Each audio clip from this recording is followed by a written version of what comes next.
Hello, my name is Jonathan Lovell, and it's very exciting for me to be part of this NextRise conference. So please allow me to share my screen.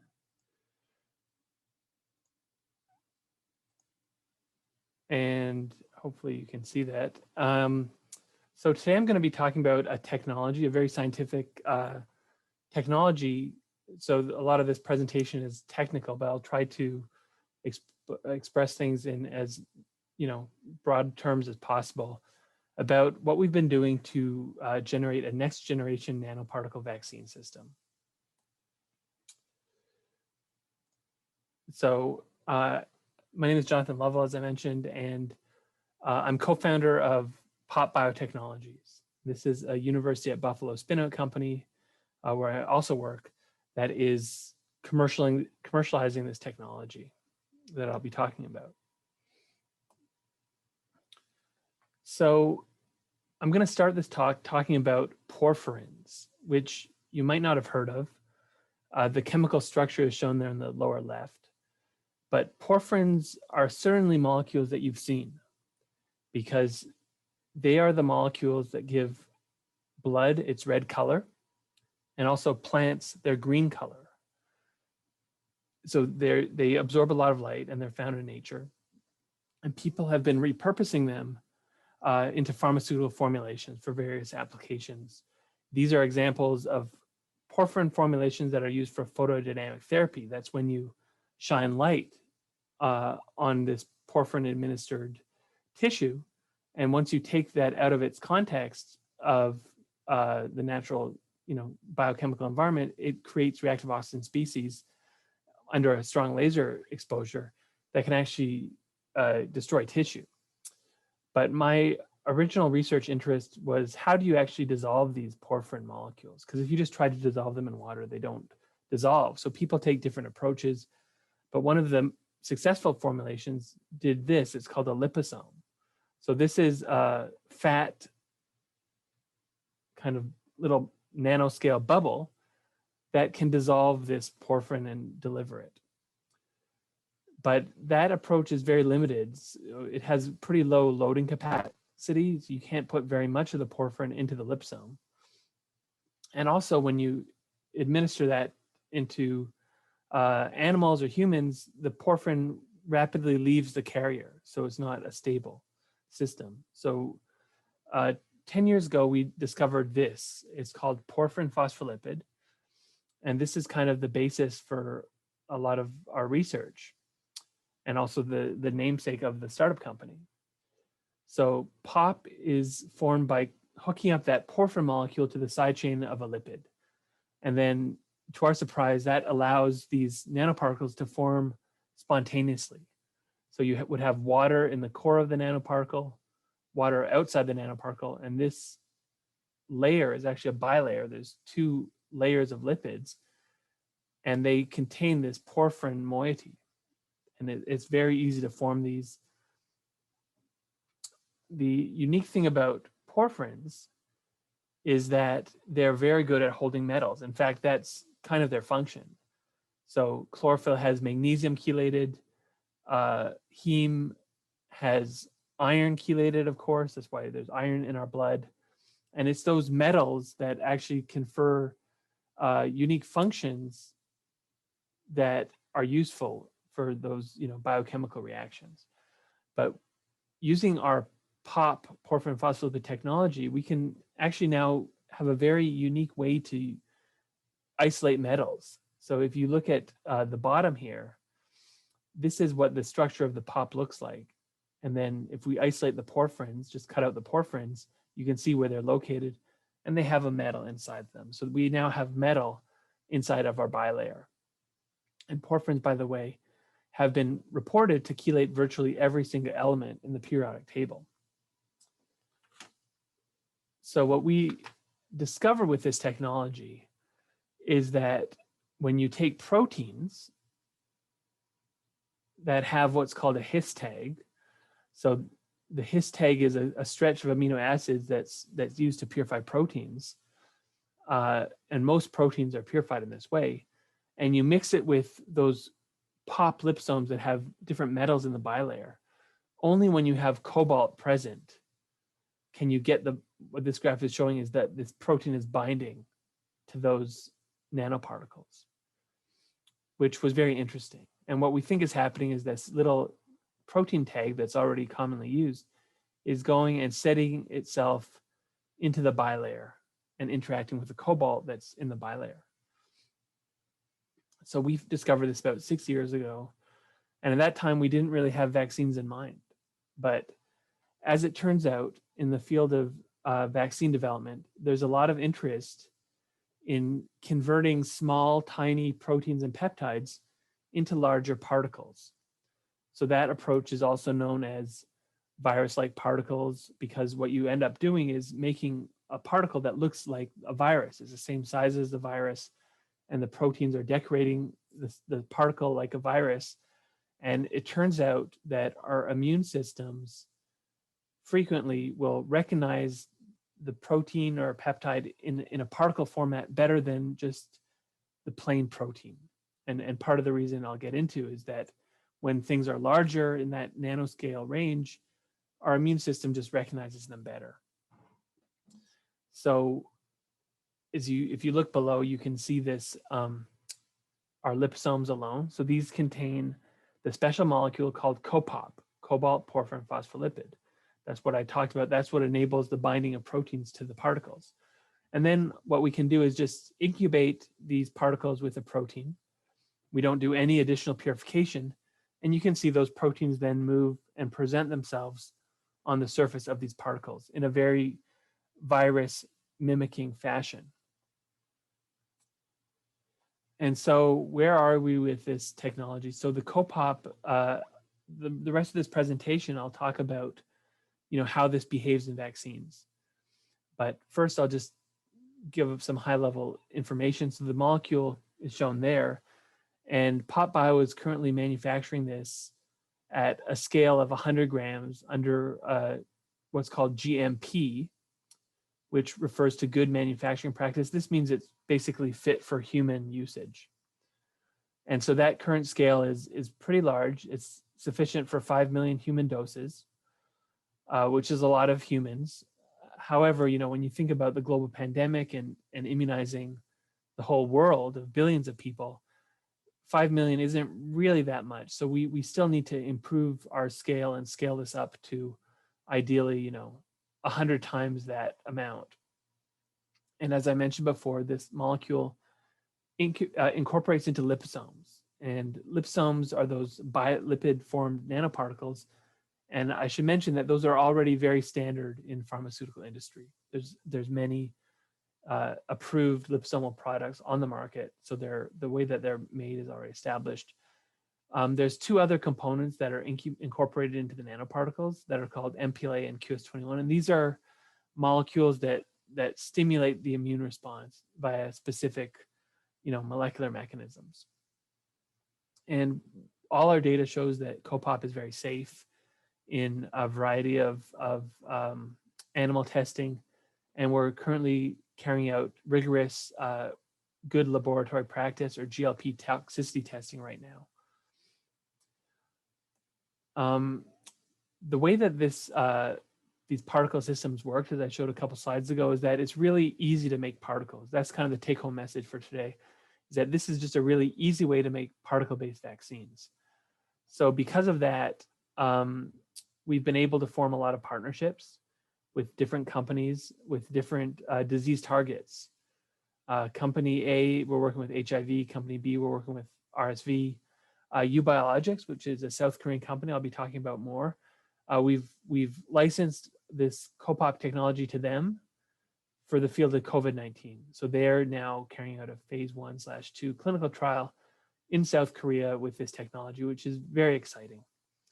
And we've also further formed a joint venture with Biotechnologies to develop the technology for other disease indications. We've also been working with a group called PATH, which is related to, which is interested in global health and developing vaccines for global health, such as malaria. And we've been working with them for several years on malaria vaccines that I'll talk a little bit about more. So besides our collaboration with Biotechnologies. None of this vaccine work has yet been clinically tested, but we're really excited to try to move some of these other vaccine candidates into clinical testing. So the technology lends itself to easy formation of partnerships because it's really easy to test this technology. And that's exactly how we got started with this technology with the malaria vaccine. So as I mentioned before, we were not actually thinking about testing this technology with vaccines when we first started. But we were contacted by a group called PATH, they're based in Seattle, who have interest in malaria vaccines. And when you make a vaccine, what are you doing? You're trying to make an antibody or cellular response against what's called an antigen. And for malaria, it was known that this particular antigen called TFS25 wasn't really working for vaccines. So what people had done is make it into virus-like particles, as I mentioned. So they would use traditional approaches, which would be very laborious and involve protein engineering or chemically attaching this antigen onto scaffolds to make it bigger or make it more immunogenic. And that was kind of what people had been doing. It was known that on its own, it's not a very good, the body doesn't recognize it very well. So PATH saw our initial publication that showed that we have a technology that enables proteins to bind liposomes. And they essentially got in touch with us and said, well, maybe we could test this for a vaccine. And we have this really well-characterized protein that we want to test. You know, the problem is if you engineer a virus-like particle, you lose the characterization of that, you know, really well-characterized protein. So we just mixed this protein with all these different vaccine adjuvants and immunized mice. And what we saw shocked us. And we found that only our vaccine adjuvant gave rise to a very strong antibody response. That's what the y-axis is showing. And all these other vaccine adjuvants were ineffective. And vaccine adjuvant, in case it's not clear, is something that you would mix with a protein to improve the immune response. And so as we've learned more about this technology, we're not so surprised about this result anymore, because this protein was known already that on its own, it's not a very strong protein for vaccines.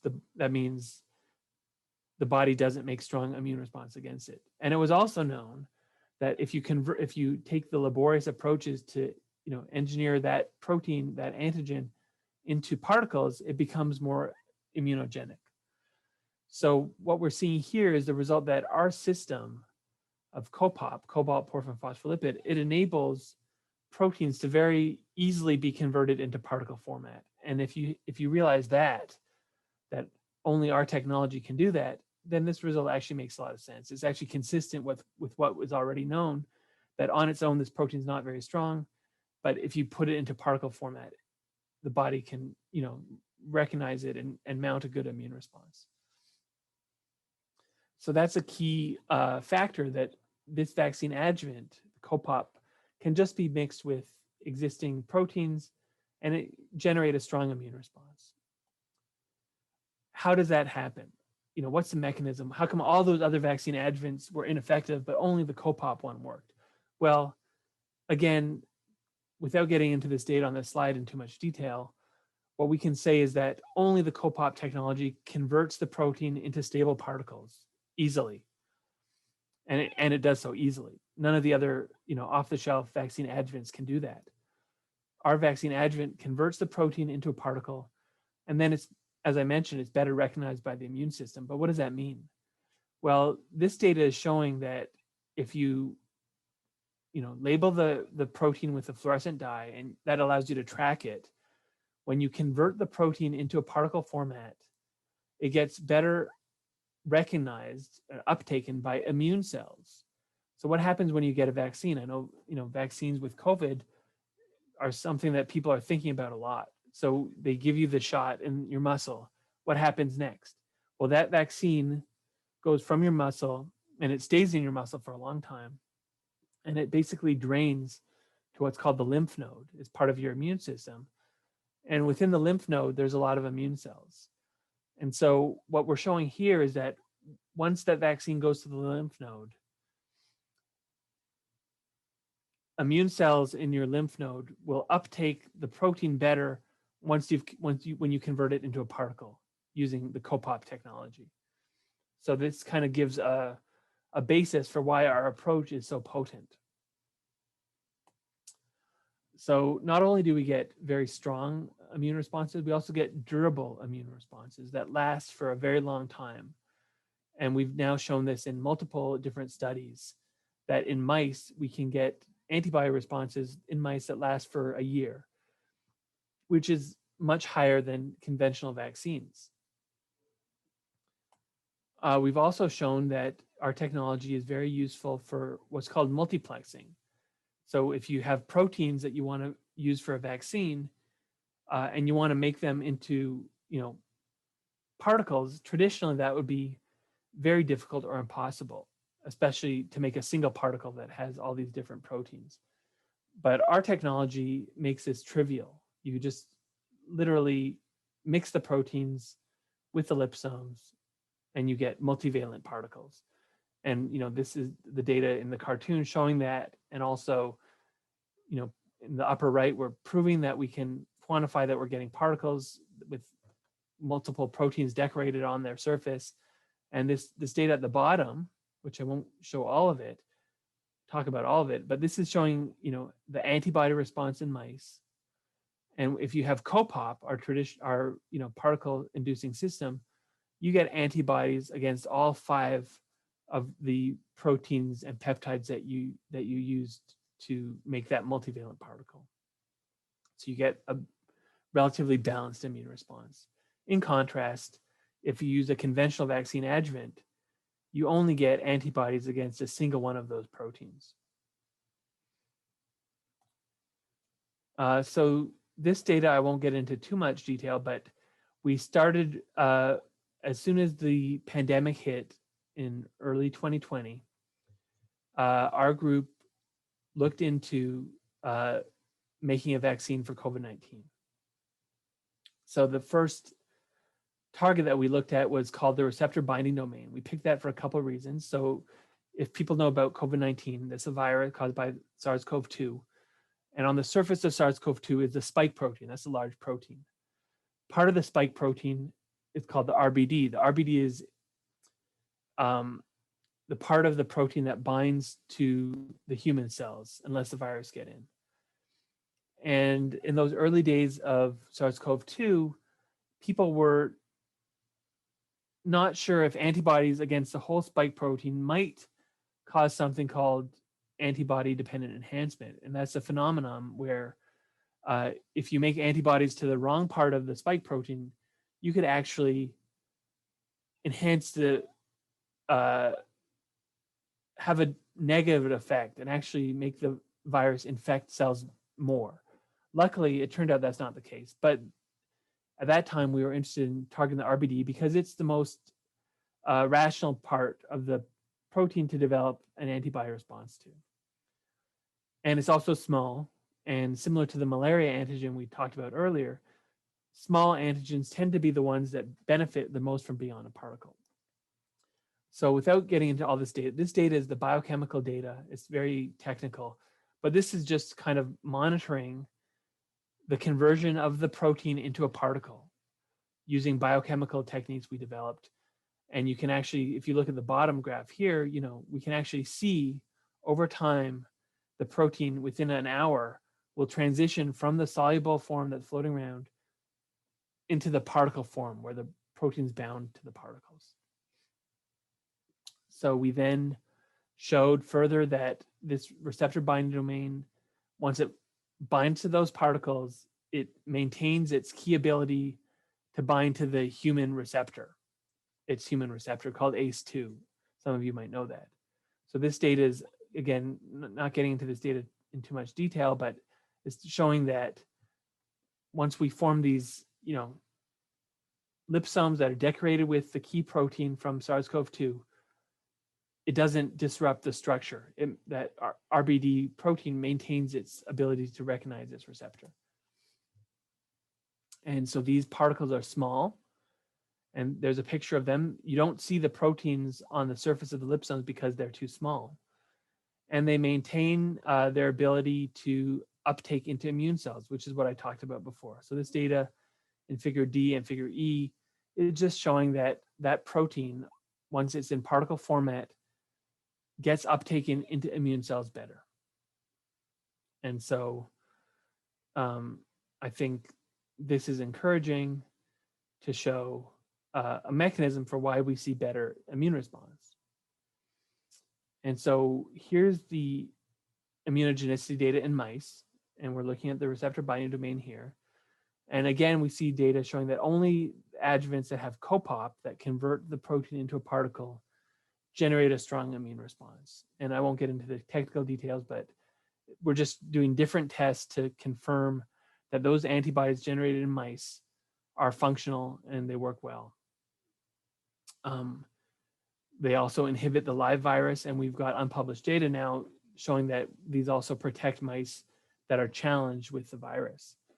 And so we've now licensed this technology to the South Korean company Biotechnologies, who have now brought this vaccine into clinical studies, phase 1/2 testing. And you can actually see the green color of the vaccine, which is from the chlorophyll that is used to make the CoPoP. And so we are very excited about this collaboration with Biotechnologies. And it's just very exciting as a scientist, basic scientist, to be able to witness kind of this translational efforts that are really being led by Biotechnologies that is extremely exciting. And this is a vaccine platform, so it could be used for many different disease targets. So as the vaccine is developed for COVID, we would like to test it for other diseases and think about a pipeline of things that are moving into clinical testing. So de-risking this in humans is a big achievement for us. Here's an example, other proteins that we can decorate on the liposome surface. So the liposomes alone are shown in the upper left, and then in the upper right are when we incubate them with a lot of protein. You can see that the protein decorates the surface of those liposomes with high density. And these are proteins that are made from influenza virus. The main protein on the influenza virus surface is called HA. And so we can see that we can make dense HA particles. We can actually tune the density. In the immunology vaccine development field, there's some interest in seeing how the immune response deals with different density of antigens. And then we can also go and show that in the lower left, we can actually immunize mice and show that with very low doses of the particle format, we can protect mice, whereas using other vaccine adjuvants is not effective. And this is kind of the last data slide I have. I know I covered a lot of ground. Is most of our research so far has been on making prophylactic vaccines for different infectious diseases. And in the most part, you want to see a strong antibody response. However, we're also interested in the field of cancer vaccines, which don't rely on generation of antibodies generally, but actually rely on generation of killer T cells. And the antigens that are used are not proteins, they're these very short peptides. So here we see our abbreviated his tag and our particles here that are formed that include CoPoP and other components. And we can make these particles very easily and show that once you make these particles, we can actually see the induction of antigen-specific killer T cells. But if you compare it to other vaccine adjuvants, those do not form as easily. So we have a really easy method to induce antigen-specific CD8 T cells, and we've shown in mice as well that we can reverse the growth of large tumors in mice using this vaccine approach, although they eventually grow back. We think this is something that we can further improve on this vaccine system for cancer vaccines. And that's, I think, something we're really excited about, bringing this forward into human testing as well. So thank you so much for the organizers of NextRise, and for all the people that are listening to this. I really appreciate your attention, and hope that this presentation on vaccine development and a next generation vaccine adjuvant system was interesting. This technology just makes it really easy to generate particle-based vaccines, and we're just trying to explore, how far we can push the technology now. We're really excited to be working with Biotechnologies, who's testing this technology for COVID vaccine in South Korea.